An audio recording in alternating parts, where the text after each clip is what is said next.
Hi, everybody. Welcome to Spreecast. Mitch Jackson, Spreecasting live from Orange County, California.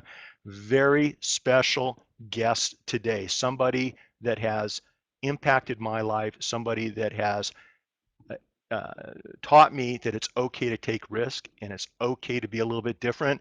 And that is marketing superstar Seth Godin. Seth, thanks for being with us today on Spreecast. Well, it's a pleasure, Mitch. Thanks for having me. Wherever here is, I'm glad to be here.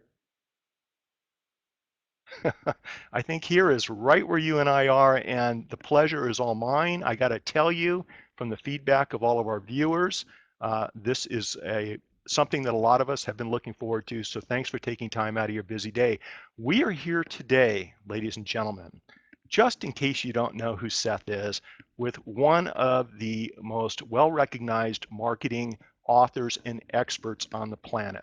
Seth has written more than a dozen bestsellers, and he has personally changed the way many of us approach business, relationships, and marketing.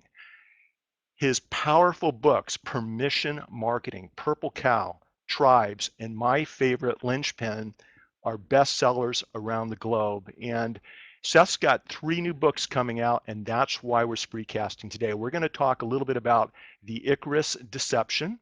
V is for vulnerable, and what you're going to do with the duck. And Seth, before we get started, I just want to share with you a short story about Linchpin. For Great. Father's Day this year, my daughter asked me, and she's going off to UCLA, and she asked me, Dad, what can I get you for Father's Day? And I said, honey, I've got everything I need, but do something for me. Let me give you this book, and I want you to read it. And I want you to read it before you start your classes at UCLA. It will change the way you look at the rest of your life, and hopefully it will shorten the learning curve for the career path and the passions that you decide to follow. So I wanted to thank you for writing the book. Thank you for giving me a chance to share that with my beautiful daughter, and thanks for being here Well, I hear today. she's in the audience, so it was my pleasure, and thanks to her for being such a great daughter too. Seth, you once said that you write books because the idea deserves it. Tell us a little bit about your thought process behind your 3 new books that are coming out at the end of December. Why did you feel the need to write these particular books? And we can start with the Icarus Deception if you'd like. Well, the Icarus Deception came from um, two things. One, seeing all the frustration around me, all the people whose dreams aren't being realized, the real disconnect between the industrial economy that we were sold and the reality of the end of the industrial age, combined with my frustration at seeing something that teachers and students and people who work for a living weren't seeing, which is this chance of a lifetime. That we are in a new revolution now. The last revolution was before our time. The Industrial Revolution, the Media Revolution of the early 1950s. It's when a revolution hits that the deck gets reshuffled and people get a new opportunity to make an impact. And that's right here and it's right now. And so what I wanted to do was, as clearly as I could, and I had to calm myself down because it's something I take very personally and I'm very passionate about, as clearly as I could outline how we have entered this new era and how the propaganda of the old one isn't going to get us very far. After I wrote the book, I looked at the last chapter of the book, and which is an alphabet, A through Z, and I decided to turn that into a book all into its own. So it's a kid's book, but it's for adults, illustrated by Hugh McLeod. Okay. And it takes you from A is for anxiety to Z is for Zabouillon, and sort of tries to get under your skin. So that's 2 of the books right there. When you thought about and wrote the Icarus Deception, you talk a little bit about the safety zone that people were taught to live by during the industrialized age, and a safety zone that's apparently shifted in your mind in today's world, in today's global economy. Can you share with our viewers what this safety zone is, and how do we know where that safety zone should be placed? Is it different for each individual? Is it different for each industry? Well, What's that safety zone all about, Seth? let's look at history. Everyone who's listening to this, all 45 people, have more resources than the King of France did 200 years ago. Everybody. That what the industrial age did was it made us all rich.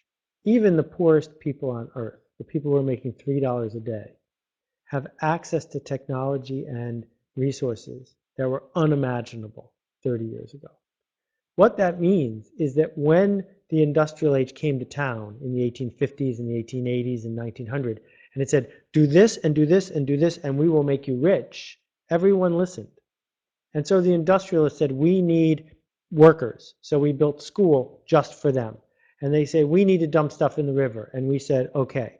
And they said, we need to control the government. And we said, fine. You can do all of this as long as you give us TV and as long as you give us jobs that let us buy stuff. And so as a culture, we went through a century where we bought into this trade. And the trade is to do something very unnatural. Go to work every day, do what you're told.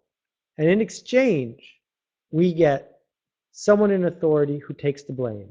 We get stability or apparent stability. We get the middle class. That was the trade, right? And it worked for a really long time. It worked for your parents and your grandparents and your great-great-parents. But just recently it stopped working.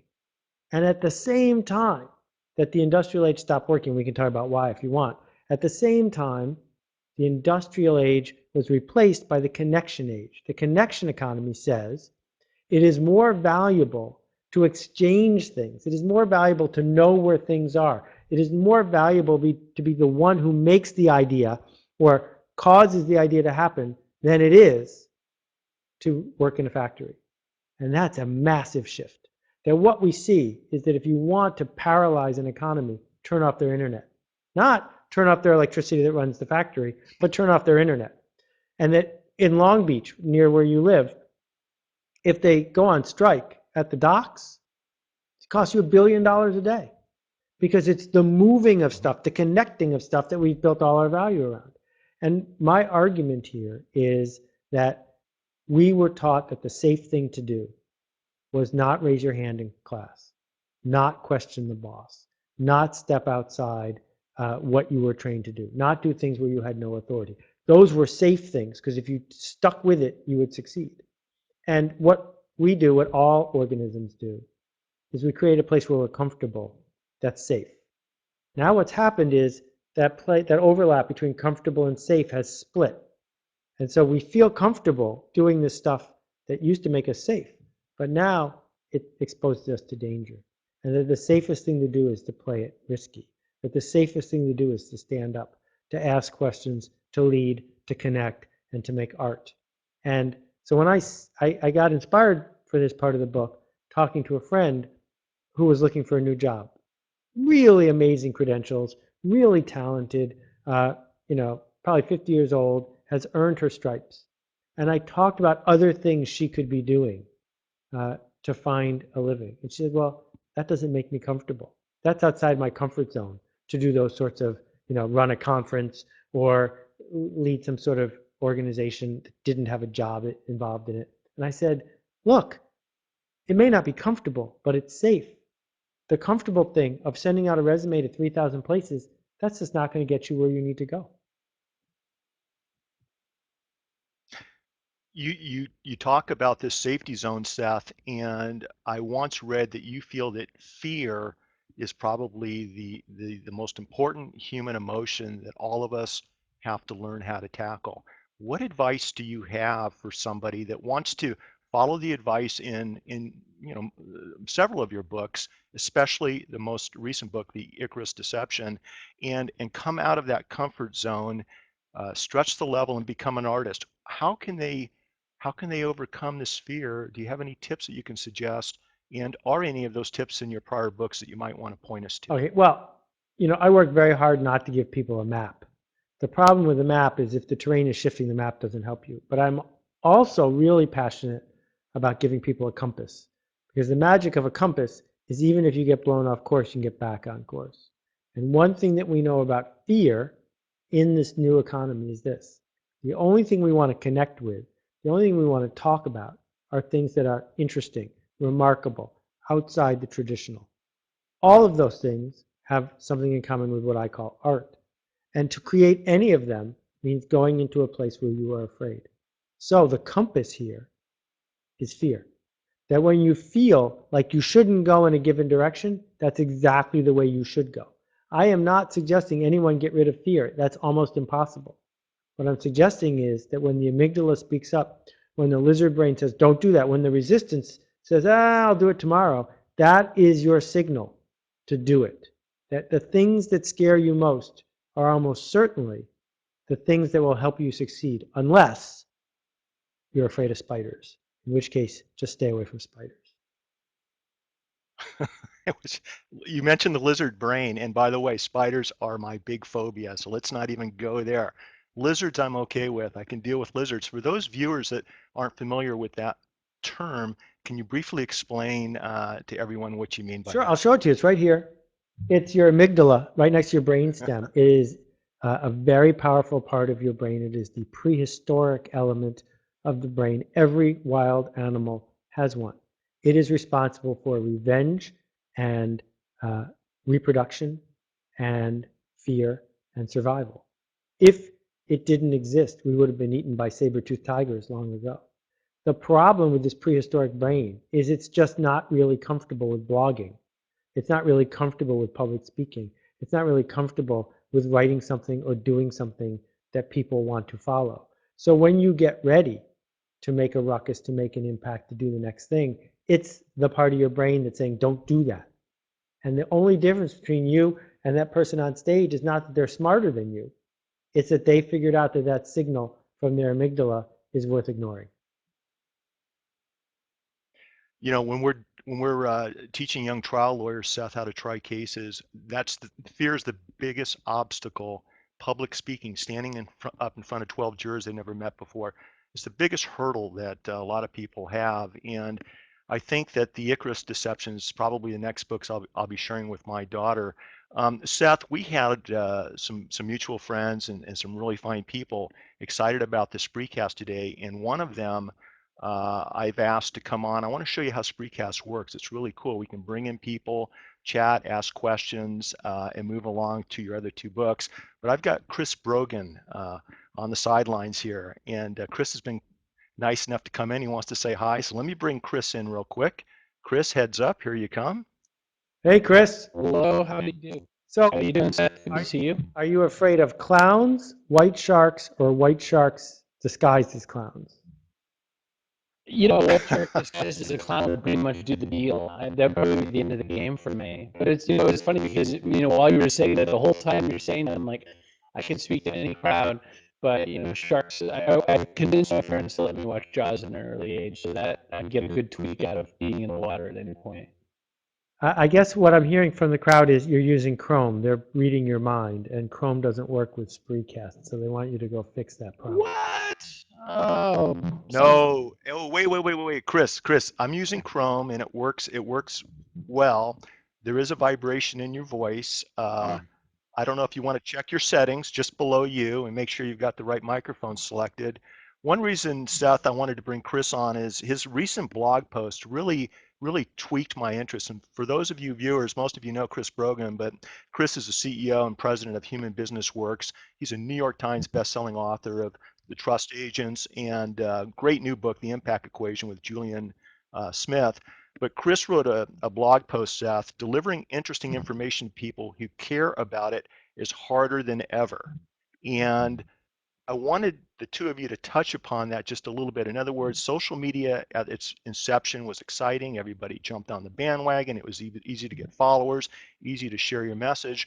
But things have changed a little bit. And Chris approached that yesterday morning or this evening when I last night when I read it in his blog post. The two of you have any thoughts about that? In other words, what are your views moving forward in 2013 with respect to Seth getting your three books out into the global economic, marketplace? And Chris, what are you doing different in 2013 along those same lines?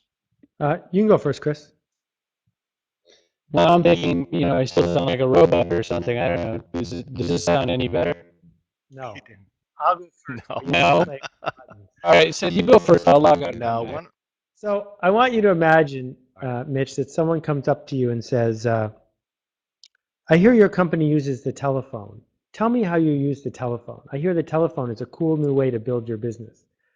The fact is every company uses the telephone, and no one says, well, we have a telephone marketing strategy. And no one says, we've figured out a better way to use the telephone, because the telephone's ubiquitous. You just connect with people, you talk to people, you do something worth discussing on the phone, but the phone is irrelevant. Well, social media is the same thing. You know, when we started, social media was the pink giraffe. And if you have a pink giraffe and it's the only pink giraffe around, everyone wants to see your pink giraffe. But now that everyone has a pink giraffe, having a Twitter account isn't worth a thing, right?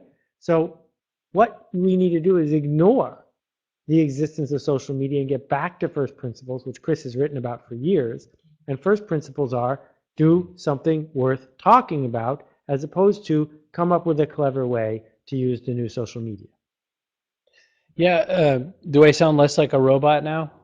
You sound great. Perfect. Sound I can't, perfect. in a Google world, I can't believe that Apple owns the platform here, but that's another fight for another matter.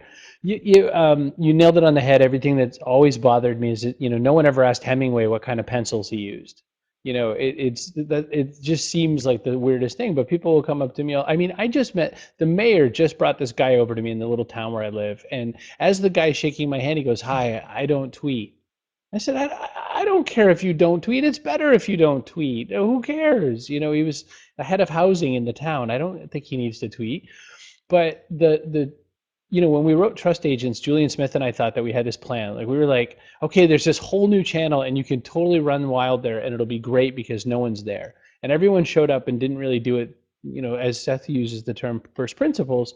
And so then we had to go and write another dumb book together because we said, okay, well, all right, well, everyone showed up, you blew that, but here's another way to look at it. And, I think the beauty in Seth and I play a somewhat similar game. He just does it a lot better, and you really just keep pointing out this really obvious truth a bunch of times in a row, and you just keep hoping, come on, this time, grab it, run with it. Chris, Seth talks about dealing with fear and trying to understand where that safety zone is in the Icarus deception. Uh, any thoughts or suggestions for people based upon your experiences, or maybe what you've watched Seth do over the years with dealing with that, finding out exactly where that safety zone is for Well, so you? I put together.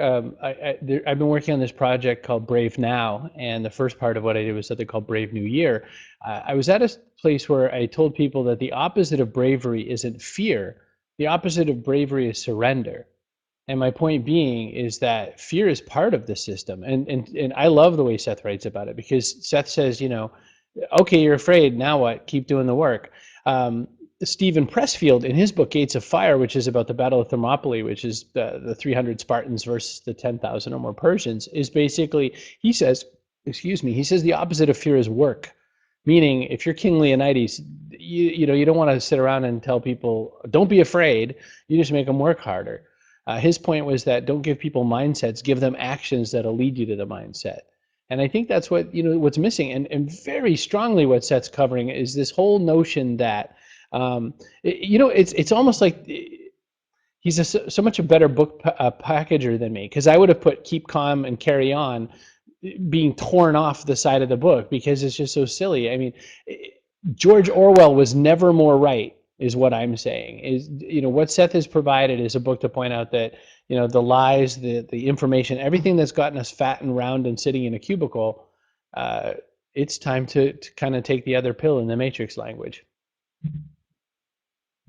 All very well said, Chris. I think that one of the problems that we've had with social media is that the early adopters, the ones who are the loudest, often find, as Levi Strauss did, that you succeed by selling accessories for explorers as opposed to exploring. And we don't need rivets and we don't need jeans. Everyone can figure out how to do this now. What we have to understand is that work used to involve physical labor, and now work involves emotional labor. And so if you're finding what you do easy, then you are probably not doing it right. Seth and Chris, Spreecast follower Chris Costello asked a question, and I'd like to invite all followers, if you'd like to ask questions, submit them in the boxes below us. We'll try to address them on the screen as appropriate. But she wants to know, how do you create that connection that you're talking about with your audience? And how do you get over that safety net, that fear factor to create that, that connection? Any suggestions, Well, Seth? first, I think we have to break the question down. What does the word audience mean? If you grew up with Johnny Carson, you think that audience means everyone. And what I argued in We Are All Weird is that everyone is no longer. And you need to start by shunning the non-believers. You need to understand that, as Kevin Kelly has said, 1,000 true fans is plenty. And that means that when you read people dumping on Amanda Palmer for one reason or another, whether they're misogynist or not, that's okay because those people aren't her fans. And she has plenty of fans to do her art. Number two is, what does connection mean? Well, connection involves a level of vulnerability, that you don't get to be Miles Davis and play with your back to the room and say, I'm just going to do this, but you guys talk among yourselves.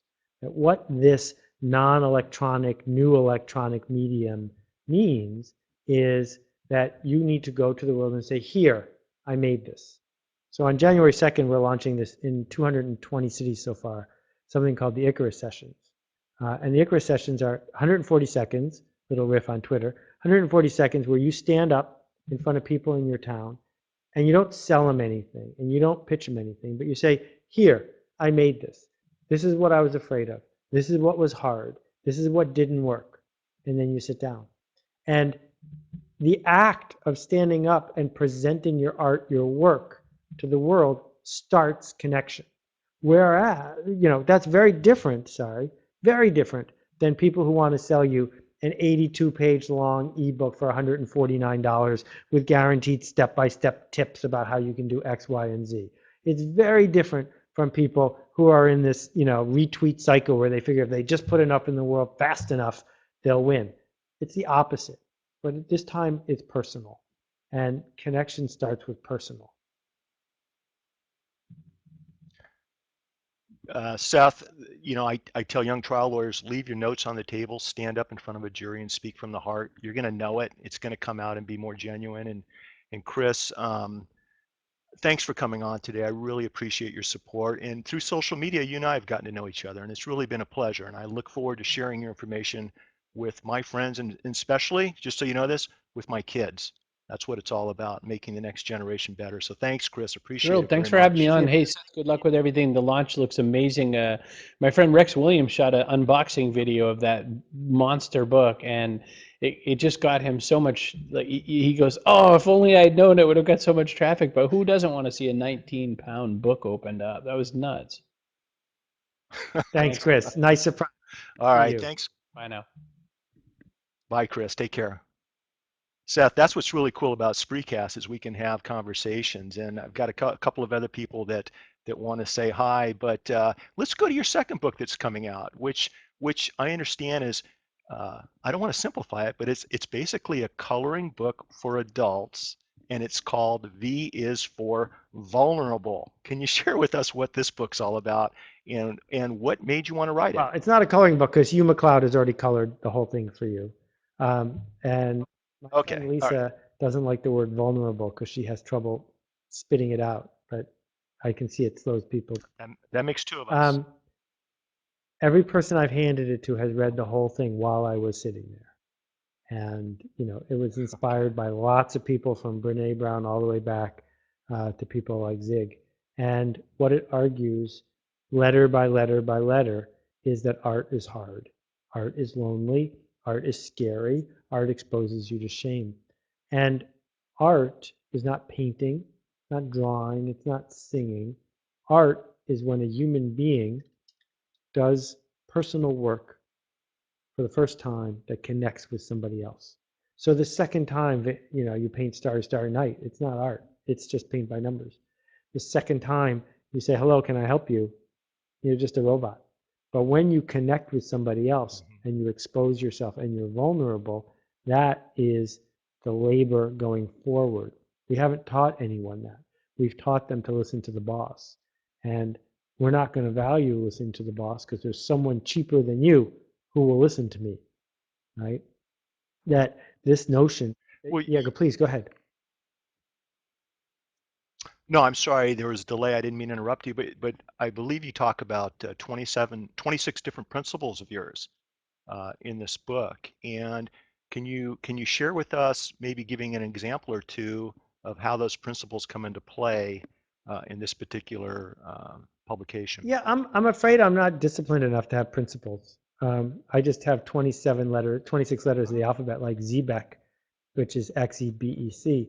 You know, a Zebek is a three-masted schooner that's often, in the old days, inhabited by pirates. So I wrote a little riff about what piracy means today. R is for rhyme and remix and reuse and recycle, and I talk a little bit about that. One of my favorite ones is O, which of course stands for one buttock playing. And if you don't know what one buttock playing is, go Google Ben Zander and watch his TED Talk, and you'll have a fabulous 18 minutes. You also talk about worry. Worry is not preparation, and similar to being afraid, similar to dealing with fear, people many times have challenges with dealing with being worried about things. And can you share with us maybe just a little bit about what you talked about concerning the issue of being worried in this new book that's coming out at the end of this month?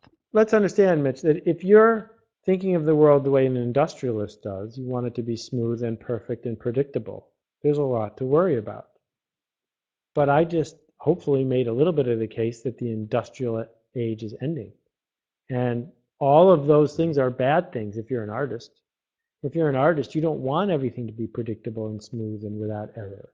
So the stuff we used to worry about is stuff we actually need to look forward to. And so turning it all upside down is way more important than sort of scrawling a few small notes into the margin.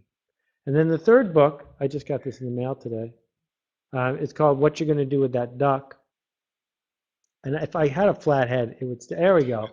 There you go. And I did publish, as Chris alluded to, a 19-pound, 800-page book with a 50-page index. And I offered it to the people who supported my Kickstarter months ago. I have to confess, when someone asks me for one now, I'm less than charitable, because if they didn't believe and trust in me then, I certainly can't give them my limited edition book now. But the people who did get in early, they got it. But I knew people would want a piece of it. It is the best posts from my blog from the last 7 years, plus a couple of extra ebooks as a bonus. So it's 625 pages. It only weighs 2 pounds, so it's a lot easier to carry than the 19-pound one.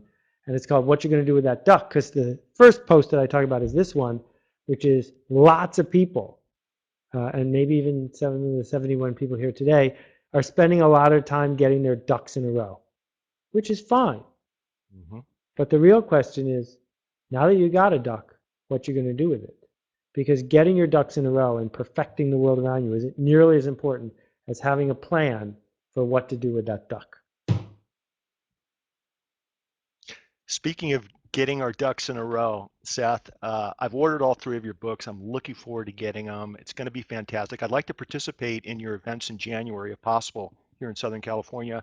But one of my ducks in a row is professor of social media marketing at Chapman University, Nicholas Meir. And I'd like to bring Nick on real quick. Professor Meir. Hi, Seth. And how are you doing, Mitch? Can you hear me? Yeah, you're doing great. Perfectly. Yeah, good to see you again. I think you guys have met before, right? Professor. Well, I didn't call myself that, and I'm actually honored to quote you in my classes as well. So you help me get whatever credit I get. So thank you, Seth. Yeah. There you go. I've been teaching internet marketing and social media marketing for a decade, and many times I tell my students to follow your advice, Seth, which is fire 70% of your customers and focus on the 30% good ones. And my question to you today is whether technology has changed that equation for you? Do you think this still holds true, or can you more readily serve more customers today at a cost-effective way, that you would change that to some extent? Or if you still hold true to that, how do you convince people to get rid of customers? Because many small businesses say, are you crazy? Am I going to stop selling? I need every customer I can get. Well, I think it depends on what you're selling. If you're selling something where you make it once and then you just duplicate it as many times as you can, clearly there's a huge incentive to create volume and to create market share. If you have a TV series, you want everyone to watch it because your revenue is 100% related to your ratings. But that's not the case in most small businesses. Most small businesses are wandering generalities. They try to appeal to every person in town, every person who walks by, every person who they can touch, but they make nothing that people would cross town for. They make nothing that people care about. And if you're going to make it as a small business on the internet when everybody else is a click away, how can you possibly make something for everyone? Someone bigger than you, more efficient than you, more cutthroat than you is going to make something for everyone. You have to make something for someone. And the minute a new customer shows up who isn't happy with being special, you have to say, sorry, go to my competitor next door. Go to that other place that sells stuff for everyone. I make stuff for special people. Yeah. No, I think that makes sense for small business, but sometimes for big businesses as well. When I speak to executives, they believe it's difficult to let go of customers as well, unless you show some really sophisticated accounting, perhaps. But from a principal standpoint. When you were talking about big customers, there's several big giant brokerage houses in Boston. And one of them, I don't know if it was Fidelity or someone else, did the math and discovered that 2% of their customers were accounting for 95% of their customer service expenses. And when they did the math, these customers weren't worth it. So they called them up and they said, we think you could be better served by our competitor. Here's their phone number. We'd like you to transfer your account to them. And by moving all of those people over there to someone else who would take care of them to make a nickel, they had plenty of resources to take care of everything. Yeah, no, certainly. I'll keep following that advice myself in my classes. So thank you. Thank you, Professor. And I'm afraid, Mitch, I got to start wrapping up. So if there's anything else you want to cover, this would be a great time. Yeah. Absolutely. Nicholas, thanks for coming on Thank today. you. Appreciate it. Bye-bye. He's very active in Orange County. Great guy when it comes to social media and marketing here at Chapman University. Seth, you know what? There's just a ton of people that wanted to say hi, but we've covered all three books. You did pencil me in for 30 minutes. I want to respect your time. I want everyone to, and let me put up your website if people are interested in subscribing to your newsletter, if they're interested in purchasing any of these three books. I believe right below me, if I'm not mistaken, SethGodin.com. There are links on the right side of your site that will take them to your book order page. It will also take you to your itinerary, what's going on in January that you earlier referenced. And I'll tell you what, everyone, it's three great books coming out at the end of December. Superstar individual here that's already helped shape and mold the next generation of my family and hopefully generations beyond that. And Seth, I always tell people, and tell me if you agree or not, but people ask me, well, how can you afford to take time away from your law practice to do social media stuff? And I always tell them, how can I afford not to? Yeah. I think there's a social media blur in today's world. In other words, I don't think of this as not being at the office working. There's a combination now of often online interactivity and connections and relationships.